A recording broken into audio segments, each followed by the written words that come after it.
مواد لازم: کره در دمای محیط 110 گرم، آرد ساده گندم 190 گرم، پودر قند 50 گرم، یک عدد تخم مرغ، وانیل یک قاشق چایخوری، بیکینگ پودر 1/8 قاشق چایخوری، مربا و یا مارمالاد توت فرنگی و یا مربای مورد علاقه، شکلات آب شده و پودر پسته برای تزیین.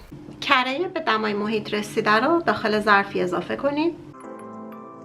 پودر قند رو اضافه میکنیم. ابتدا با لیسک مواد رو کاملا له میکنیم.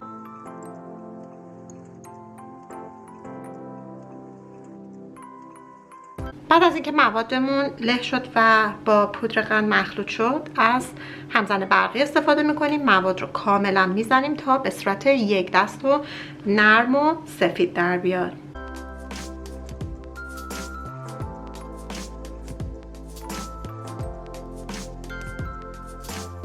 دوستان، بعد از اینکه مواد کاملا کم رنگ شد و کاملا نرم و یک دست شد مثل کرم، تخم مرغ رو اضافه میکنیم. وانیل رو اضافه کنیم. مواد رو کاملا مخلوط کنیم. در این مرحله دوستان آرد رو در 3 مرحله الک میکنیم. در هر مرحله مقداری مخلوط کنید.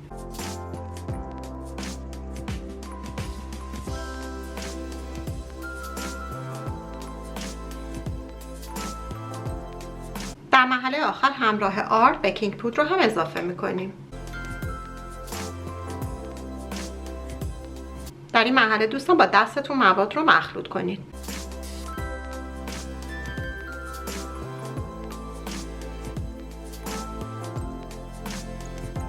همونطور که میبینید دوستان خمیر بسیار لطیفی به دست اومده. خمیر رو یک دست بکنید. خمیر رو داخل یک پلاستیک بپیچید. به مدت 2 ساعت بذارید خمیر داخل یخچال استراحت کنه. بعد 2 ساعت خمیر رو از یخچال در بیارید و باز بکنید. برای اینکه کارمون راحت‌تر بشه من خمیر رو به 2 قسمت تقسیم کردم. نصفش رو میذاریم روی پلاستیک، روش یه پلاستیک میکشیم و شروع به باز کردن خمیر میکنیم.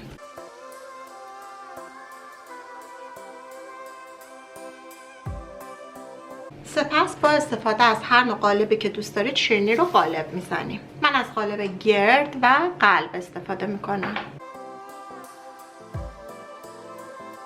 وقتی که شیرینی رو قالب زدید روی سینی فرک کاغذ شیرینی پزی کشیدید منتقل کنید.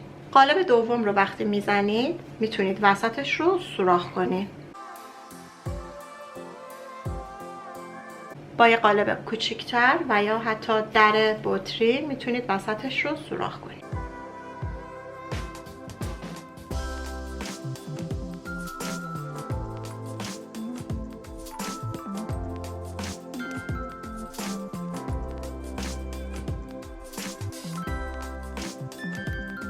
مابقی خمیر رو هم میتونید دوباره به هم ورز بدید و صاف بکنید و دوباره قالب بزنید.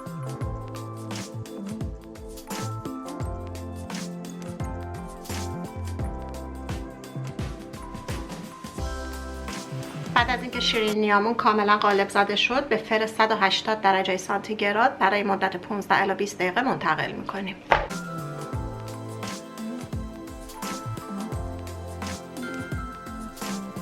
دوستان اجازه بدید شیرینی‌ها کاملا خنک بشه و بعد میریم سراغ مرحله بعدی.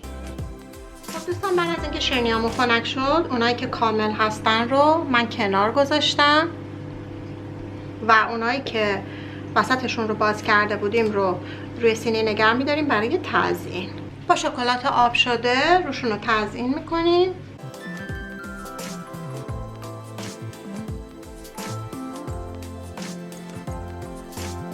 و در صورت تمایل میتونید پودر پسته هم روشون بریزید.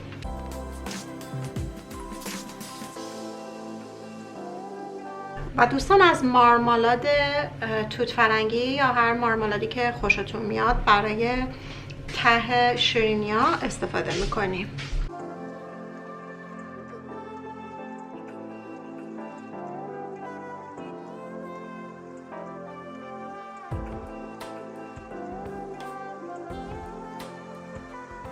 اجازه بدید توی یخچال کاملا خنک بشه و بعد آماده سرو هستن.